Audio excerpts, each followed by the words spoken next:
इस कहानी की शुरुआत होती है आज के पाकिस्तान और उत्तर पश्चिमी भारत के इलाकों से, जहां लगभग 3300 ईसा पूर्व में एक क्रांति जन्म ले रही थी। जब दुनिया के बाकी हिस्सों में इंसान कबीलों में रह रहे थे और शिकार पर निर्भर थे, सिंधु नदी और सरस्वती नदी के उपजाऊ मैदानों में हमारे पूर्वज दुनिया का पहला नियोजित शहरीकरण यानी अर्बन सिविलाइजेशन खड़ी कर रहे थे।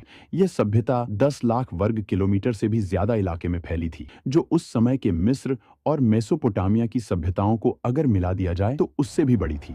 हड़प्पा और मोहनजोदड़ो जैसे शहर इस सभ्यता के मुकुट थे, लेकिन इन शहरों को खास बनाती थी उनकी प्लानिंग।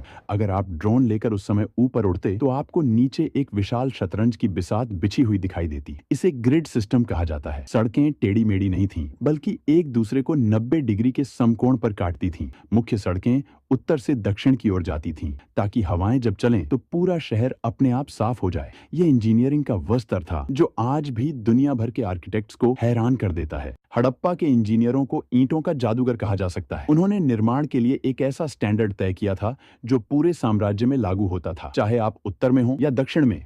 हर जगह ईंटों का अनुपात बिल्कुल एक जैसा था। यह समानता इस बात का सबसे बड़ा सबूत है कि 5000 साल पहले भी एक मजबूत केंद्रीय प्रशासन था जो इन मानकों को सख्ती से लागू करता था। घरों की बनावट भी कमाल की थी। मुख्य सड़क पर होने वाले शोर और धूल से बचने के लिए घरों के दरवाजे मुख्य सड़क की बजाय पीछे की गलियों में खुलते थे। लगभग हर घर में एक आंगन था, रसोई थी और सबसे चौंकाने वाली बात, एक निजी स्नानागार और टॉयलेट था। दीवारें इतनी मोटी बनाई जाती थीं कि गर्मियों में भी घर के अंदर ठंडक बनी रहे। यह वास्तुकला की वो समझ थी जो बताती है कि वे आराम और विज्ञान दोनों को महत्व देते थे। मोहनजोदड़ो के खंडहरों के बीचों बीच एक संरचना ऐसी है जो आज भी हमें विस्मित करती है, द ग्रेट बाथ या विशाल स्नानागार। यह लगभग 39 फीट लंबा और 23 फीट चौड़ा है। फीट चौड़ा एक जलकुंड था। इसकी इंजीनियरिंग बेमिसाल है। पानी रिसकर बाहर न जाए, इसके लिए ईंटों को जमाने में जिप्सम के गारे का इस्तेमाल किया गया और उसके ऊपर बिटुमेन यानी प्राकृतिक तारकोल की एक मोटी परत चढ़ाई गई। यह दुनिया का सबसे पुराना वाटरप्रूफिंग का उदाहरण है। इतिहासकार मानते हैं कि यह सामाजिक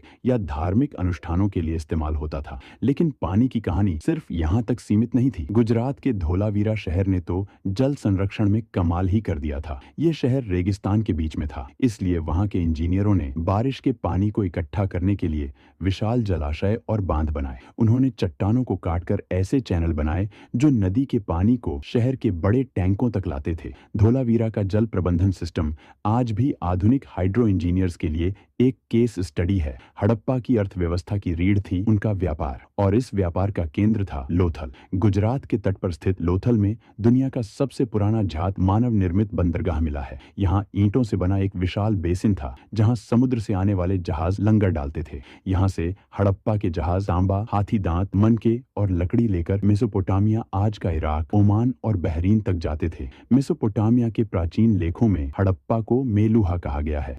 सुदूर देशों में मिली हड़प्पा की मोहरें इस बात का सबूत हैं कि उनका व्यापारिक नेटवर्क कितना विशाल था। वे वजन तौलने के लिए पत्थर के बांटों का इस्तेमाल करते थे।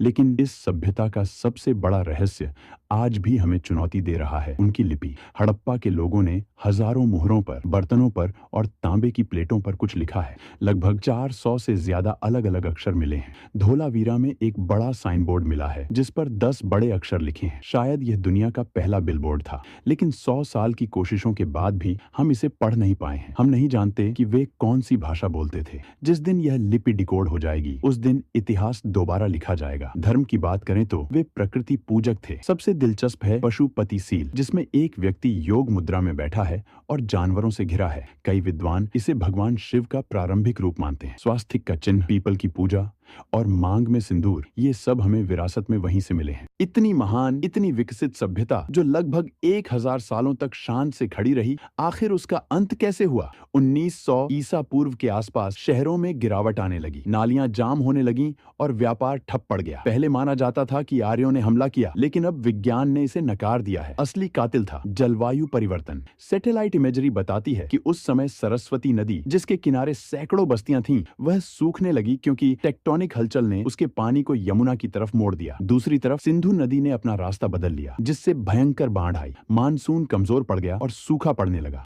जब पानी ही नहीं रहा तो शहर वीरान हो गए। लोग अपने शानदार घरों को छोड़कर पूर्व और दक्षिण की ओर गंगा के मैदानों की तरफ पलायन कर गए। वे मरे नहीं, वे बस बिखर गए। हड़प्पा सभ्यता खत्म हो गई, लेकिन वह मरी नहीं। आज भी जब हम हाथ जोड़कर नमस्ते करते हैं, जब हम योग करते हैं या जब हम अपने घरों में आंगन बनाते हैं, तो हम अनजाने में उसी 5000 साल पुरानी परंपरा को निभा रहे होते हैं। हड़प्पा के लोग हमारे भीतर जीवित हैं। उनका खून और उनका डीएनए आज भी भारत की रगों में दौड़ रहा है। यह खामोश खंडहर हमें याद